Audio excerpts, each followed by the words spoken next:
guys, how's it going? So we're gonna make some herbal jello, and it won't be as weird as it sounds. Really, we're gonna make some berry flavored jello out of berries that are more considered herbs than fruit because humans are funny like that. But really, it's gonna be just a tasty little treat that can help stimulate our immune system and collagen production and give us some nutrients and amino acids and all that kind of stuff. But jello. We're making jello. Okay, so I'm gonna work with blue elderberry. And if you don't have blue elderberry growing around you and you buy elderberry online, it'll be black elderberry, but it'll work the same. So I've got my elderberry and I've got some rose hips that have already been like, turned into. They remind me. They remind me of Fruity Pebbles. As a kid from the 90s, I would smash Fruity Pebbles. Now, if I ate them, I'd probably die. But yeah, so it's gonna be a nice blend and pretty easy to do. So we're gonna take 1/4 cup of the rose hips, almost said petals, of the rose hip flakes, and we're gonna do about 1/4 cup of the elderberries. Right, and that's pretty much it. Now you can use whole rose hips in this if you want to, but be prepared to need to strain it through a muslin cloth when you're done because you want to get the little hairs that are around the seeds and the rose hip pods. But so in your pot, 4 cups water. This probably seems pretty self-explanatory if you've made Jell-O before from scratch. If you've never made Jell-O from scratch before, it's so easy, I promise. So now I'm going to stick this on the stove and I'm going to simmer it for probably about 25-ish minutes until I've got it probably down to about 3 cups. It doesn't have to be perfect, folks. We're just winging this. And then I'll show you how to make it into the Jell-O. So 1 second. What it looks like before it gets going on a boil here. And now I know some of you are going to freak out because you've been made to believe that vitamin C is just destroyed with heat. Now that's not entirely untrue, but it's kind of inaccurate. What happens is it's denatured, but your body still uses it. Your body still reduces it into the dehydroascorbic acid that your body actually uses. But also, you have to really boil the crap out of this for a long time to kill most of it off. So I am not worried about any potential quote-unquote loss of vitamin C from simmering my rose hips a bit here. Plus, they have a really tough cellular structure, so it takes actually quite a bit to get the cells to open up before the vitamin C comes out in the first place. So we're going to be all right. We're going to be all right. Check back in when this is good and simmering. All right, it's been about 20 minutes at a low simmer. Might have reduced it a little bit more than I meant to, but it'll be all right. So let's turn this into Jell-O. I gotta grab it off the stove. Right now it's basically tea. You could drink this as is, no problem, but I really want the extra protein. I want the amino acids. I want, just that little bit of a kick, a snack, not always tea. And so actually, get my brain together here. Okay, so let's bloom some gelatin. So while that sits there just for a second, and I'm going to strain it, I was just going to make this for myself, and I was like, April, turn the camera on. So I've got a jar of gelatin here. Now, you can buy gelatin from the store. You can use that stuff if you want to. If you really want to start getting into eating gelatin for your health, I really suggest getting a high-quality gelatin. Grass-fed is preferable. I go all in, and this is bone broth gelatin, not just gelatin that's made out of hides. There's nothing wrong with it. It's this... What is the name of it? Sun cow grass. I cut it off so I don't forget to stick it to the top here. And I buy a big bag that lasts me forever. I just keep it in this semi-airtight jar. That's fine. So here's the thing. If you are working with an acidic thing and trying to make Jell-O, you need more than you think. Normally it is like 1 to 1.5 tablespoons per like 3 to 4 cups of liquid if you're making normal Jell-O, and it really depends on the texture you want. And I have found with rose hips that I'm wanting about 2.5 tablespoons roughly. Now, if you don't bloom your gelatin, it will just sit on top of your hot liquid and not do anything for you. I probably should have used a wider cup, and I'm just eyeing the half. So this is a little cup full of water. You don't want to use too much because, you know, if you have too much water, it'll water down your flavors. But you do still want to have enough liquid in here that, here, let me grab this and show you what it's doing in case you've never seen it happen. Where are we at? There we go. So you can see that it's slowly soaking up the water. That is called blooming your gelatin. And it's going to be a solid little puck by the time it's done.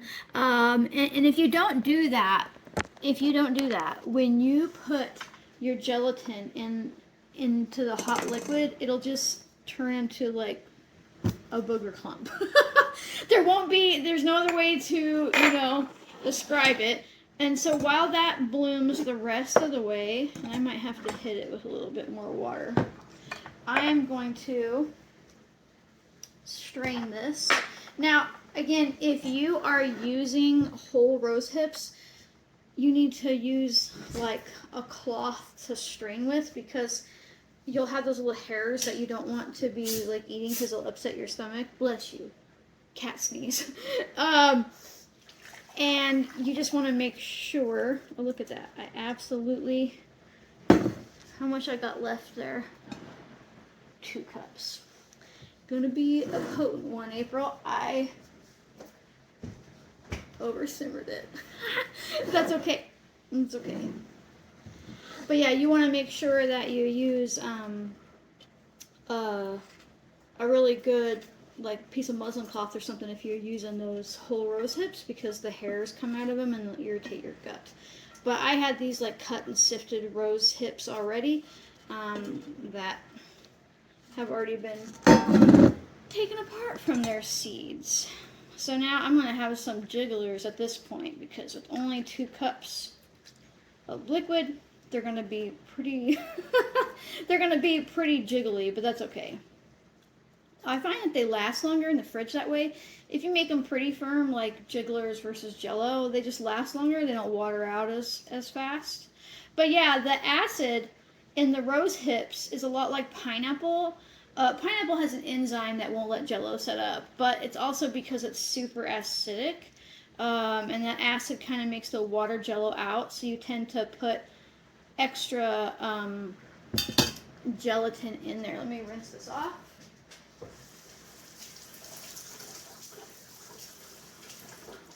Okay, now I'm going to add in a little bit of honey to this. You don't have to. You can use, or, you know, put nothing in there. Use whatever sweetener you want. It's not going to be not sweet, because the berries and, you know, quote unquote herbs we used have a sweet flavor, but I like to just put, I don't know, it's maybe a couple tablespoons, pushing 1/4. I'd probably do more if I didn't simmer it down all the way. And then I'm going to give it a good mix. And I'm looking at that bloomed gelatin, and I see that it didn't have enough water in the cup. That's okay, I'm gonna get creative. Doing it live. And I'm just gonna take this center that didn't bloom out, because that works. There. We'll see. A bunch of it didn't bloom. There we go. So just like a Jell-O packet, if you've never made homemade Jell-O, you just stir it until it dissolves. You know, it's not super complicated. Although I'm looking at me, I'm picking through my pot for the better bloomed pieces. All right. This is what real cooking looks like. I'm like, so I have this big chunk here. I'm gonna have to end up picking out some stuff that didn't bloom. I'm worried if I don't add it, it's gonna not set up for me. We're gonna see what happens now. This one is pretty good because, I mean, you've got the elderberry that's stimulating your immune system, and you've got the rosehips, which are, by the way, people know them for vitamin C, but they're actually really loaded with copper, which copper is really important for using vitamin C and like the whole redox system in your body. But they also have like really like some gut cooling and healing properties. They're also really anti-inflammatory, and elderberry is actually anti-inflammatory too. She's really good at reducing histamines, and so it's just a really good snack to have on hand. And then when you talk about the gelatin that I'm stirring into here, gelatin has like 50 plus amino acids. It's a complete protein. It's fantastic for anybody who is looking to get like, more glycine or more cysteine or more arginine or more this or that. Like if there's an amino acid that you're thinking about supplementing, just eat gelatin, because gelatin has it in it. It really does. Like gelatin is just a powerhouse food. So it feels like we're pretty set there, and then the rest of this is just standard Jell-O procedures where I'm just gonna dump it into a dish.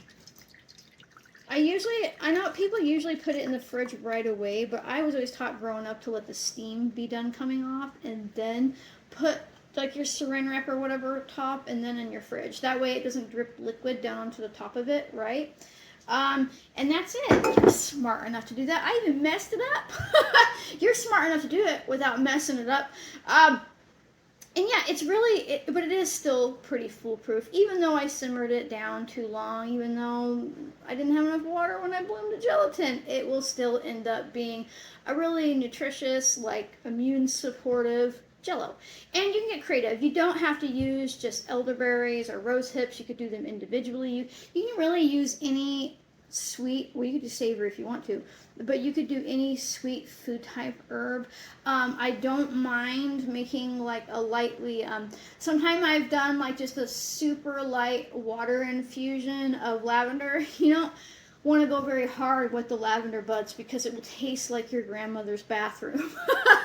Right, it will taste like potpourri, but just a little bit. And then if you shave lemon zest into it when you're warming the water up, it's kind of like a lavender lemonade Jell-O. You can do linden is pretty good. You can do like gut healing ones where it's like mallow infusion turned into Jell-O. So you really want to think about these like kind of like gut soothing herbs combined with gelatin is always a winner.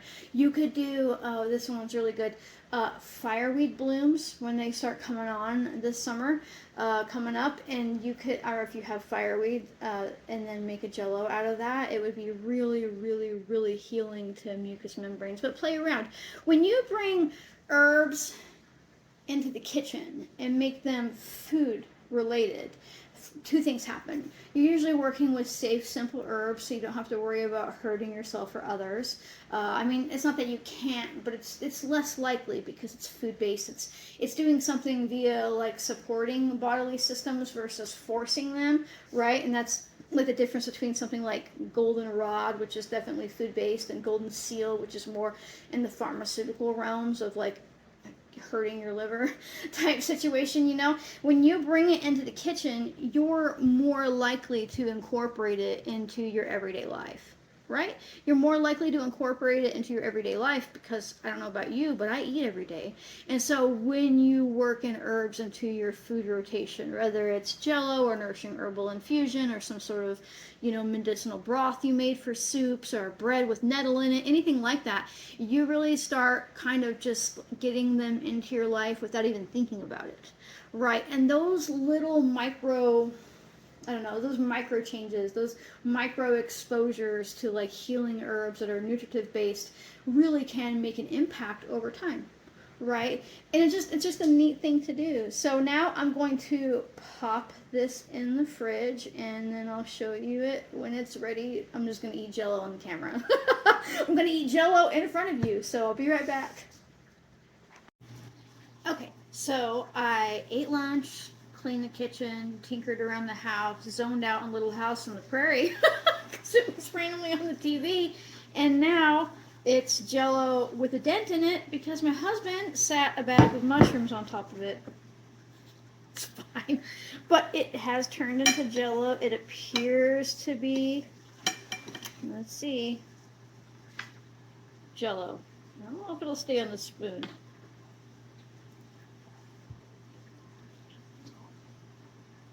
It's Jell-O. But within that bite of Jell-O, there are no processed dyes or, refined sugars, and it's loaded with the good amino acids that I talked about, and it's got protein in it, and it's good for my immune system and my gut health and everything else. So, it's not overly sweet. You could make it sweeter. It is just an herbal Jell-O. But again, I cannot stress enough how important it is to bring food-based herbs into your diet on a regular basis and how impactful that is for your health, and how easy was that. I mean, I messed it up and it still turned out. Right? So, it's not that hard, and you are smart enough to make Jell-O. If there's anything you believe in your life, it's that you're smart enough to make Jell-O. Yeah, and so it really wasn't hard, and now this is like any other food. You want to eat it up in 2 to 3 days, and that's about it. And again, get creative. Sometimes, and I should have thought to mention it before, if you're making it for kids and you don't want to add like a ton of sweetener, you could use like an apple juice instead of water to simmer it in, and if you get just fully juice with no sugar added, that's not bad, and you can get creative. I wonder if you could do, I've never tried carrot juice, but my brain just said I could figure out an herb. Oh, what if you did carrot ginger? Right. At the same time, I also know that lemon balm ginger is good, so carrot ginger might not be bad, right? Just get creative. I think that Jell-O is underrated and really typecast as like this gross thing we get served in the hospital. It's like neon colored. Right, but it doesn't have to be that, and gelatin is just such an amazing thing to bring into your diet as well. So yeah, that's Jell-O, and it's probably just going to be me eating most of this, and that's okay. Everybody has their particular Jell-O preferences, but yeah, just get curious, get in your kitchen, and see what you can make with what you have. And I will link the gelatin. I will link the gelatin that I use. They're not like an affiliate or anything. I just like the fact that it is bone broth gelatin versus just hide made, like the skin gelatin. I just feel like it has a better amino acid profile to it personally, but whatever you have is what'll work. And even if you just buy like the plain old Knox gelatin from the store for your first try, there's nothing wrong with that. Just give it a try. So if you like my random videos where I am a real human and I mess up recipes real time when I swap up words and all that type of stuff, consider becoming a member. It's just a way to throw me less than $1 a month to support my capacity to keep a roof over my head and Jell-O in my pot. You do get access to like members only Q&As, and sometimes you get access to like early videos and things like that. And also, did you know that I've written a ton of books? People are always like, I wish you'd write a book. I'm like, I've written 10 of them. I'm just not good at like self-advertising. So check those out below or whatever. I linked them as a product. So you can see all of my books, and if you can't do any of that, it's okay. Just make sure that you like, comment, subscribe, turn notifications, and share. Sharing is super important because it helps other people realize that they are also smart enough to make Jell-O, and it's just a really impactful way to support my work. So thanks so much for watching, folks, and I'll see you next time. Bye.